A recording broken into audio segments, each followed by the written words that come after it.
लक्ष्मी का अपने घर में पूरा दबदबा था। हिटलर की तरह वो सारा काम अपने पति और बेटे से करवाती। धीरे धीरे उसके पति की तबीयत खराब रहने लगी।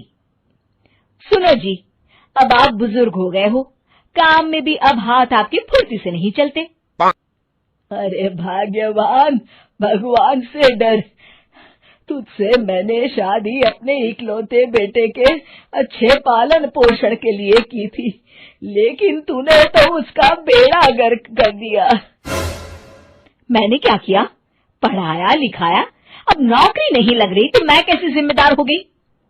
अब घर में बैठकर रोटी तोड़ रहा था तो मैंने कहा काम ही कर ले। एक तो भला करो और ऊपर से बातें सुनो। तभी सारंग वहां आ जाता है। बहुत भूख लगी है माँ, कुछ खाने को दे दो। अब तुम्हारे पापा का हाथ तो चल नहीं रहा है। मैं ही जा रही हूँ आज किचन में, बनाती हूँ कुछ। हे भगवान, कैसे होगा इतना काम मुझसे? लक्ष्मी किचन में काम कर रही होती है कि तभी अचानक उसे आइडिया आता है। अरे मैं भी ना, अरे यहाँ तो फ्री की नौकरानी ला सकती हूँ मैं, फिर मैं क्यों खाना बना रही हूँ? उस दिन लक्ष्मी सारंग की पसंद का खाना बनाती है और बैठकर उसे बड़े ही प्यार से खिलाती है। खा ले बेटा, खा ले, पेट भर के खा ले। अरे रुक, मैं तेरे लिए ना गर्मा गर्म रोटियां लाती हूँ। सारंग और उसके पिता एक दूसरे की ओर बड़े ही हैरानी से देखते हैं। बेटा सारंग, जरूर दाल में कुछ काला है, वरना ये औरत तो हमें बासी खाना भी सुकून से ना खाने दे। सुनील की बात लक्ष्मी सुन लेती है और जोर जोर से चिल्लाने लगती है। अरे हाँ, भलाई का तो जमाना ही नहीं रहा। एक तो आग में खुद को जलाकर तुम लोगों के लिए खाना बना रही हूँ और ऊपर से तुम्हें दाल काली लग रही है। अरे माँ, पिताजी का ये मतलब नहीं था, तुम बुरा मत मानो। अरे हाँ बेटा, तू कहता है तो मान लेती हूँ।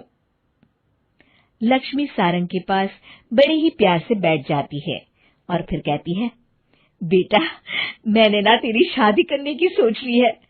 अब तेरे पिताजी के हाथ भी नहीं चलते, तो सोच रही हूँ तेरे लिए बीवी ले आऊं। अब पता नहीं ना मैं भी कब मर जाऊं। अब ऐसे भाग्य भी कहाँ है हमारे। क्या कहा? अरे हाँ, तुम तो चाहते ही हो कि मैं मर जाऊं, लेकिन मैं अपनी प्यारी बहू का चेहरा देखे बिना नहीं मरूंगी। हाँ माँ, शादी तो मैं कर लूं, लेकिन मैं नौकरी नहीं करता, फिर कोई क्यों देगा मुझे अपनी बेटी?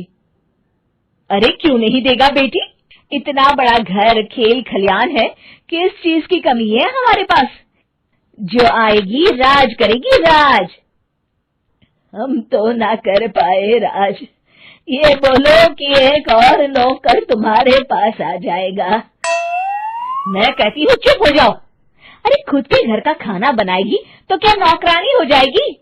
अब तुमसे तो किचन का काम होता नहीं, तो कोई तो करेगा ना।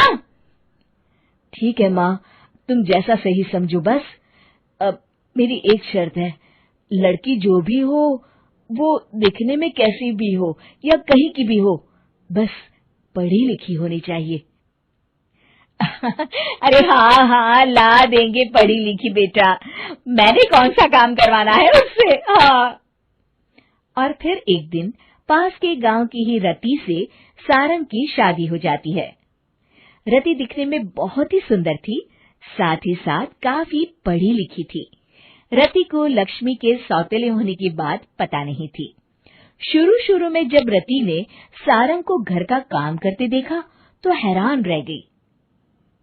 अरे ये तो अच्छी बात है कि आप घर का काम करते हैं, लेकिन मैं तो घर में ही हूं ना, आप क्यों कर रहे हैं जी?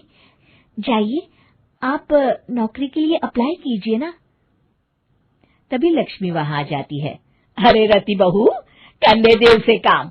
और हाँ, मेरे घर के कुछ नियम है, कायदे हैं, यहाँ बीच में ना ही बोलो तो तुम्हारे लिए अच्छा होगा। रति को लक्ष्मी